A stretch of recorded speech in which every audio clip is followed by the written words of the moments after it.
in downtown Miami. Join CBS 4's Jennifer Santiago, Bob Soper, and their special friends and help the Humane Society of Greater Miami help save homeless animals. Watch Mega Money and Fantasy 5 tonight on CBS 4 News at 11, your lottery station.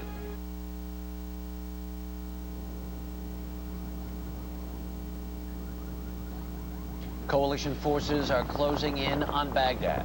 New explosions rocked areas south of the Iraqi capital early today as U.S.-led warplanes and helicopters clashed with Saddam Hussein's elite Republican guards. Meanwhile, a glimpse at the latest known prisoners of war. Iraqi television aired video of U.S. pilots captured after their Apache helicopter went down. We'll have all the latest on America at War early this Tuesday morning, March 25th, 2003. From CBS News, this special edition of The Early Show is part of our continuing coverage of America at War. Good morning and welcome to The Early Show. I'm Harry Smith along with Renee Seiler and Hannah Storm. Julie Chen is in Kuwait City. Good morning, Julie. Okay. All right, let's go right to the latest. As we said, Allied forces are moving on to Baghdad, and Saddam Hussein's toughest troops, the Republican Guard, overnight have been encountered. They unleashed a fierce artillery barrage, and more than 100 Iraqis were killed when they ambushed a convoy. Coalition troops are within 50 miles of the capital and closer to danger. U.S. intelligence says once they move beyond a certain point, the Republican Guard has been authorized to use chemical weapons. The crew of an Apache helicopter forced down south of Baghdad is now in enemy hands. They are identified as Ronald Young on the left and David Williams on the right. U.S. Marines broke through enemy lines at Al-Nasiriyah, and the port city of Qasr has been declared safe.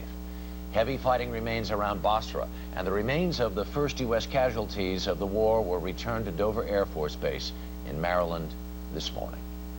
As we said, the battle for Baghdad is at hand. This morning, the U.S. 7th Cavalry and U.S. Marines have crossed the Euphrates River and are spearheading the approach on Baghdad. The intensity of the fighting is increasing as they group for a major battle. CBS News correspondent John Roberts is with the Light Armored Marine Battalion. John, what can you tell us this morning? Good morning to you, Harry. We are somewhere north of Al-Nasiriyah. We crossed through there early today, and the Marines are certainly in the thick of it now. A convoy just to the south of us came under sniper fire a little while ago. An artillery battery to the north of us was ambushed by a group of Iraqis firing rocket-propelled grenades and AK-47s. A group of light armored vehicles was just sent up there to reinforce them and to try to suppress the incoming fire. The command post that we're attached to was under fire all night from Iraqi positions around it, off into the desert. There were armored vehicles in the area. A bus full of Iraqi conscripts being rushed to the front lines to reinforce their fellow soldiers was taken out by a light armored vehicle, 25 millimeter. I counted 25 Iraqi dead, about 40 prisoners taken in that overnight firefight. Now, when we came through Al-Nasiriyah today, certainly the specter of fierce fighting was apparent in everything we saw, from entering the city where we saw 6 Iraqi T-55 tanks that were obliterated to a couple of U.S. Marine Corps M-track vehicles, which were split literally in half by rocket fire. There were Abrams tanks all over, continuing to fire into the neighborhoods where the Saddam militia, the Fedayeen, had taken up positions and were the ones that had ambushed that first Marine convoy.